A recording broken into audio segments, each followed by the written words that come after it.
Hello everybody, and it's Sean Ferrick for Trek Culture, and I'm back again because we finally have new Star Trek. I say finally. We're living in a time where if you pause long enough, there's 4 new episodes of Star Trek that's been released. And you know what? Since I started this sentence, 3 more came out. It is a wonderful, wonderful time to be a Trekkie. And alright, you're probably wondering about what's going on with the background. I am not in my usual little space pod with all of the wonderful flying things that Chris puts in around my head, because I've done it again. I've been traveling. By traveling, I mean I got on a plane, then I got on another plane, then I got in a taxi, then a bus, then there was a couple of Sherpas, and look, it was a good time. I am, in fact, at the wonderful 56-year mission in Las Vegas. I'm still getting used to saying that because it's the furthest west I've ever been. And it's a bit cool, and it's a bit wonderful, and a big massive thanks to Gaze in Space who have brought me over for this event. It's wonderful. We're going to be here for the full week. Please make sure that you pop down to our booth and say hello. If you don't, I will find you. Anyway, we probably want to talk about some Star Trek Lower Decks. The new season has finally dropped, and it has been wonderful. You know the drill. We're going to go through everything that we liked and give it an up, and everything that we didn't like, and we're going to give it a down. I'm Sean Ferrick for Trek Culture. Let's get going.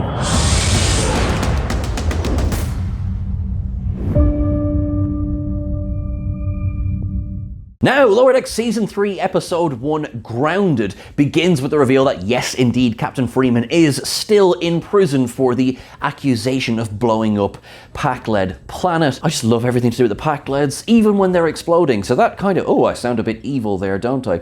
Anyway, that's the entire backdrop of this episode. And you have Mariner, who is not best pleased about this, and is going to go and do something, i.e. she's going to get the team back together again. So what does she do?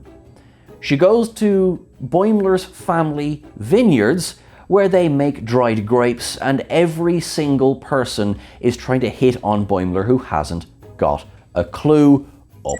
I absolutely love just how deadpan and how clueless Brad is in this scene. Jack Quaid, as always, plays him just so straightforward. And I mean, the suggestiveness, which we know about Star Trek Lower Decks. No, I have not yet forgotten the Mugatu who just likes to watch. It's just absolutely hilarious. You know, you have these people coming up to Boimler and going, "Would you like to test the weight of my bushel?" And he's like, "Come on, you know it. You put the red in the red box and the white in the white box. It doesn't take a warp engineer to figure this one out," says the most clueless man in the world. Oh, Brad is so beautifully, beautifully thick. Now, you've got Mariner there, and she's going, "Oh, will you come and help me, free the captain?" And he's like, "Well, of course I will, because these are bogus charges." Of course they are. We know that. Everyone knows that, but they still have to go through the joke of the process. So they quite quickly get out of there, but not before more women come up to Brad and say, "Oh, well, what is it? What have you said? Oh no, I'm covered in grape juice. Can you help me get naked?" And he's just like, "Well, you know how to get naked," and runs off again. And she's just so, I love how thick he is. He's just so thickety thick from Thick Town. Then we cut to a very, very familiar looking restaurant sign up. We got a Cisco's Creole Kitchen. You all knew this was getting it up from me, because anything that's even remotely related to Deep Space Nine gets an up as well. But also it's just perfect rendition of what it looked like in Homefront and Paradise Lost. And of course, we haven't forgotten you, Image in the Sand and Shadows and Symbols. Just so beautiful. We even have the alligator on the ceiling that Nathan had to wrestle there every night because it used to be love it, absolutely love it. There's no reason whatsoever for any of this scene to take place in Cisco's, and that's what makes it even better. We just love it. However, stop teasing me. Stop teasing me, Star Trek, with words of Cisco. Picard did it. Lower Decks did it. I want some Cisco, damn it. To say that the name Cisco didn't get the Latinum up for this episode tells you just how excited I am about what is getting the Latinum up for this episode. Mariner gets the band back together anyway, because both Tendi and Rutherford are having dinner with some lovely hot sauce that Boimler decides to try. And it almost bloody kills him, because he seems like the kind of person that if he was to smell Tabasco 3 doors over would probably go into heart failure. Meanwhile, Mariner's there going, this Ketracel white sauce has a little bit of a kick to it, doesn't it? Meanwhile, I believe they're calling time of death on Boimler. Absolutely hilarious. Love it all. Oh, Lower Decks, you know how to play with me.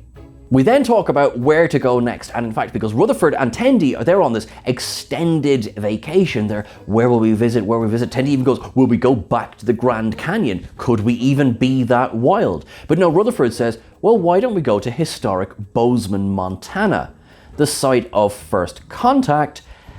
And that one got an up from me as well. It's glorious! It's glorious. We get there and it's basically a theme park. We've got the statue, we've got a model of the T-Planet hat, we've got a little mini phoenix, and also we have the glorious First Contact theme by Jerry Goldsmith is playing over the entire scene. It's just flipping wonderful. So why then am I going to a down next? Now bear with me for this one. One of the things that you know we love about Lower Decks more than anything else in the world is how it honors Star Trek's history, Star Trek's past, how it manages to weave all of these lovely citation observations into every episode. And for the first time in all of Lower Decks, I thought there was a little bit too many Easter eggs in this one. I know, I can hear you going, clickety clackety, clickety clackety, Sean, come here to me now and I tell you why you're just an idiot. And you know what? Fair. I thought this episode, because of the overall context of we're trying to free Freeman from her, this miscarriage of justice, and we get, the getting the band back together, it's all good fun, but it's all just so light. Now that itself is not the worst thing in the world. This is a comedy. This is a light show. That's fine. But what I did think was that this episode was 20 odd minutes of Easter eggs in which there was a mention of the fact that Freeman needs to go and sit through a trial. I mean, even the episode does make a joke about it. We don't see the trial at all because it's so inconsequential, because we know she's innocent. They know she's innocent. Even the bloody Packleds know she's innocent. But it did just feel a little bit like, okay, how many Easter eggs can we get into one episode? And I thought, I know I'm being harsh, but the first time I thought more effort went into the Easter eggs than went into the story. And much as I am a slave to Star Trek sedation observations, hello, you know it's coming, we know it's coming, I did think there was a little bit of a balance that wasn't there this week. So yes, now that I've told everyone where to come and find me this week at Star Trek Las Vegas down at the Gaze and Space booth, I know I'm going to have someone walk up to me like, Sean, come here to me now and I kill you. And please don't, but I will say I will accept any and all criticisms of my criticisms, because that's what we do. We're here to chat. Everyone's allowed to have a difference of opinion. But you need to agree with me. Having said everything I just said, Zephram Cochrane, James Cromwell himself, cameos in this episode. That's an up. That was always going to be an up because that's just brilliant. That means that James Cromwell has now appeared in The Next Generation, he has appeared in Star Trek First Contact, he has appeared in Enterprise, and he has appeared in Star Trek Lower Decks. You're doing good, Jimmy. You're doing good. And it's fantastic because it's lovely to see him just reprising this role from, terrifying to say these words, almost 30 years ago. A little bit less if you think of Broken Bow from Enterprise. And it's great fun, and it's almost as much fun as the idea of the next cameo, Captain Morgan Bateson. We here on Trek Culture, we've been clamoring for a return of Morgan Bateson, particularly knowing that Kelsey Grammer is a producer on the new reboot of Frasier, which will be filming on the Paramount lot quite soon, which means we know he would be at least within the catchment area for a cameo. In fact, we liked Morgan Bateson so much, that's the Latinum up for this week. That's how much we've really wanted this back. We have a list out on people who need to be, characters who are still at large. Morgan Bateson is one of them, needs to be addressed. What is he doing in Star Trek? So apparently he's going on Black Ops missions, and this is fantastic. He's going to be there on the USS Bozeman, or a version of, as well, which is fantastic. A lot of talk about Bozeman. We also have a list coming up of the 10 things you didn't know about Zephram Cochrane. Now I need to go and update that one and be like, oh, well, number one, made a bloody great, instruction video for the Bozeman site. Fantastic. So why am I now going toward a down? I am going to down the fact that we had a cameo from Morgan Bateson, even though no, we didn't. If you were to look at this photo here, which is our lovely image of Paulie Sutherland, one of my greatest, lovely friends in the world. I have never met this man. A picture of this does not count as a cameo, as does the fact that Morgan Bateson, while being drawn into this episode, Kelsey Grammer didn't cameo, which means this isn't a cameo. And unfortunately, I feel the same way about Tuvok. Yes, we name drop Tuvok, and yes, you see a still of Tuvok doing things. And even more, you see Tuvok and Morgan Bateson are standing alongside Freeman and Ransom on the steps of the court at the end of the episode. Neither count as cameos because you didn't bring the voice back. And you know that Tim Russ would have absolutely done this because, I mean, you turn around every 5 seconds, he's done something else with fan films with Star Trek. The man is a clear Trekkie. So that, for me, unfortunately, it was a down. Yes, I upped the fact that Morgan Bateson is in the episode. Yes, in fact, I lapped them up to that. But yes, I must stick to my guns and give it down to the fact of it doesn't count as a cameo to just include, when it comes to a character. Now, we have ships or whatever, but when it comes to a character, that, for me, yeah. I expect to catch hell for this one, but that's okay. I'm quite nice, really. We're actually getting a communique from, well, they appeared in this episode, Federation News Network. Let's go on and see what's going on over there. Hello, Sean, and thank you very much for throwing over to me. I'm here to question why Sylvia Runt was included in this episode, but I wasn't. Quite frankly, it is canon that I am the Federation News Network's liaison. All right, I'm going to tell you the story. So I have so much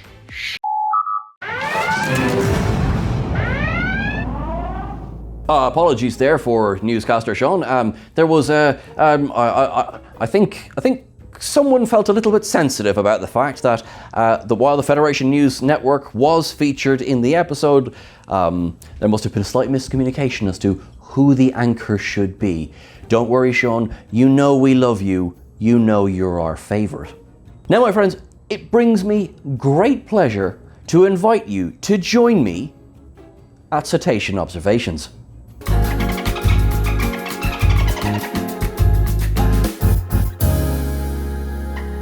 Now, it being lower decks, oh boy howdy is there a little bit to get through, so much so, I have a new notepad.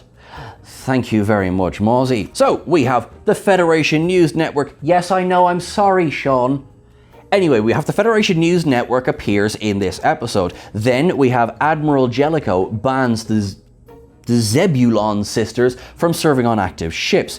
We have the Buffalo Solar Knights playing ELDES, and a 6-year-old Zach Dorn becomes a Grandmaster at Stratagema. We learn all of this from the bloody ticker tape at the bottom of the Federation News Network. There's also a mention of a stampede at a Sonny Clemens concert. Sonny Clemens, of course, being the country music singer who first appeared in the Next Generation Season 1 finale, The Neutral Zone. Now, if that is not a deep cut, I tell you. Now, back when Season 2 started, we noticed that they had added a few more ships between the Romulans and the Borg and the Klingons and the Pakleds for Season 2 in that battle. This time, they've added a frickin' crystalline entity.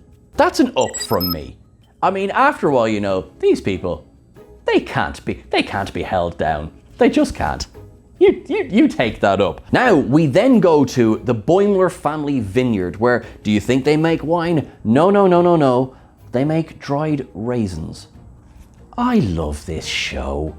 I love it. This, of course, being a reference to the episodes Family and All Good Things, and of course, Star Trek Picard, in that the Picard family vineyard, which I love it. Boimler then makes an exclamation that how Freeman couldn't possibly be guilty because she was saving another ship for Kirk's sake. I love the fact that even in the show, Kirk has risen to somewhat god levels at this stage. We then take a trip over to Louisiana, where we go to Cisco's Creole Kitchen. Some of these we did catch in the trailer for this season, including the bottle of Ketracel white sauce, which is just hilarious, but also that lovely alligator that's hanging from the ceiling that Jake's sister used to say that, you know, his grandfather would let it free to roam around the restaurant at night, and then Nathan would have to wrestle and put it back up to the ceiling every morning, which is just, it's a lovely visual gag without saying too much, and yet it is so deeply rooted in the character of Joseph Sisko and Brock Peters as well. So that was just lovely. All from being a stuffed alligator. Just loved it. There's references to gumbo, which is of course the signature dish of Joseph Sisko's. There's also the fact that Rutherford is wearing Jake Sisko's shirt. We then have the suggestion that Tendi says, will we go to the Grand Canyon? And he goes, no, let's go to Bozeman, Montana. Of course, being the site of first contact. Once Mariner enters the restaurant and gets the whole band back together, they go over to this transporter facility where poor Dennis, however, is in a lovely Voyager-era jumpsuit from the Operations Division. Love that. And then we get basically a walking history tour of all the transporters from Star Trek past. We have original series, we have Voyager, we have ones from the movies, we have the Next Generation. It's just bloody wonderful to see them all. And again, while we do, Tendi just goes, hey, there's a whole bunch of transporters. This is like, I know, and it's wonderful. I get jokes. Going to Bozeman, Montana, we get the Phoenix itself, we get the Zephram Cochrane statue, we get the Taplana Hath, we get a mini Phoenix. The First Contact theme plays over the scene. Jerry Goldsmith's taken up. You take that up, you have earned it. We get the James Cromwell cameo. I'm so sorry. There's a coffee shop named Thirst Contact. Up. Why didn't I think of that before now? Bloody copyrighted it. Then, of course, there's little balloons being walked around by the children. We've got the Enterprise, we've got the Taplana Hath, we've got the Defiant, we've got the Phoenix, which is wonderful, and I really want them. There's a booth selling Zephram Cochrane's hat as well, which Rutherford is wearing walking into the thing. The Crash and Burn bar. So this is actually from First Contact itself, and I love the joke where Tendi goes, oh, it's... and the jukebox that has that one song, which I just think is brilliant. Now, then we're on the Phoenix itself. Now let's talk about Trek Among the Stars. And then the recording of Zephram Cochrane pulls out the green mini disc thing and plays Steppenwolf's Magic Carpet Ride exactly like the scene in First Contact. This episode, for First Contact fans, is basically just a gift. It's just a gift. We love it. We then cut to the space station, which is obviously the shape of Regula 1, Starbase 375, or orbital office that was up, well, it was the right way up in the motion picture, but, you know, they flipped it upside down for Star Trek 2. So that's and I love the fact they're just like, you know, someone's stealing the Cerritos, which of course being a reference to Star Trek 3, The Search for Spock, and they're playing 3D chess as this happens as well. 2 Peregrine-class fighters are coming after the Cerritos, and they're going to board the ship as well, and it's just wonderful and brilliant, and I love it. They need to escape from these, so they fly through a big field of goop. That, of course, doesn't work at all. The security officers came on board and they're like, oh, it was great. You know, you're trying to help with nature. Who authorized this? And that's when we get our story about Captain Morgan Bateson, which is just wonderful. There is talk, of course, here in the Bozeman. Now, because we get a nice shot of an Akira-class ship as well. And if that is suggested to be the Bozeman, now, on this Akira, keeping in the theme of the Thunderchild from First Contact, there is no name or registry on the front of this. We know that the Bozeman Soyuz class, which appeared in Cause and Effect, if we are to believe Beta canon, according to Ships of the Line, that was retired in 2371 and was then replaced with a destroyer-class USS Bozeman as well, which fought in the Battle of First Contact. Now, the books would go on to explain that the Bozeman is a Sovereign-class ship, whereas the only Sovereign-class ship that we saw in First Contact was, of course, the Enterprise. We did see plenty of Akira-class ships, though.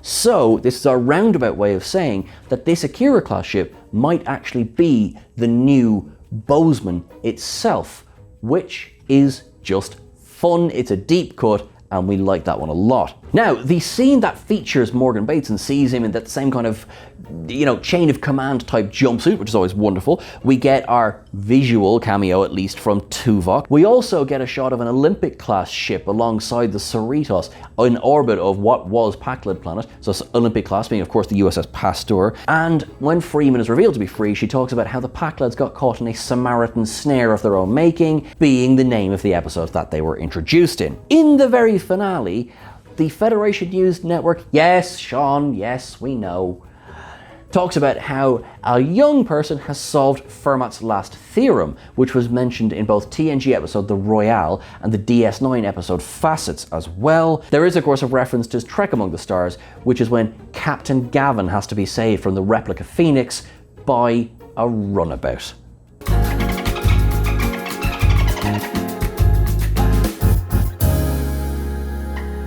Star Trek Lower Decks is back. Season 3, wonderful, available every single week. Make sure that you watch it. You know that I will be, because quite frankly, what else would I be doing with my time? Well, actually, there is something else I could do with my time.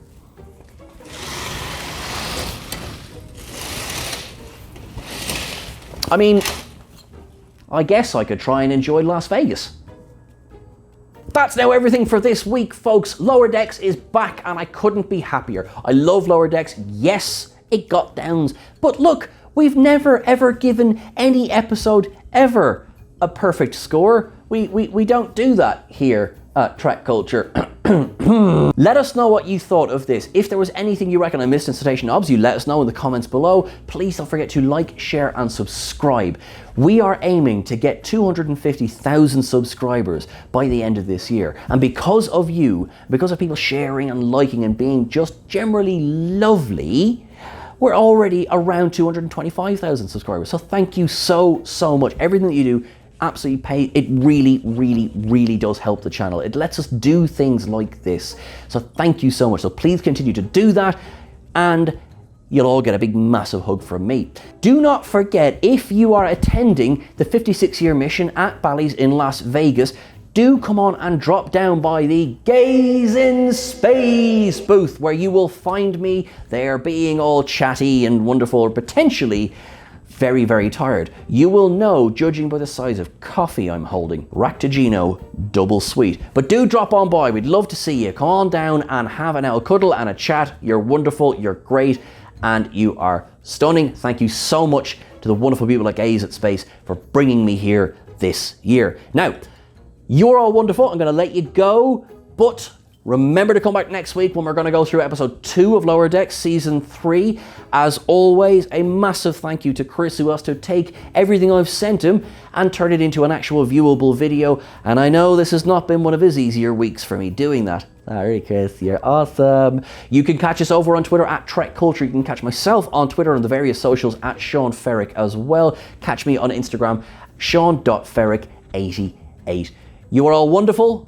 You are all epic. You are all brilliant. Make sure that you live long and prosper until I'm talking to you again. To our friends in Ukraine, stay safe. We love you. We're thinking of you. You will get through this. Everyone, make sure that you have a wonderful week. Make it so.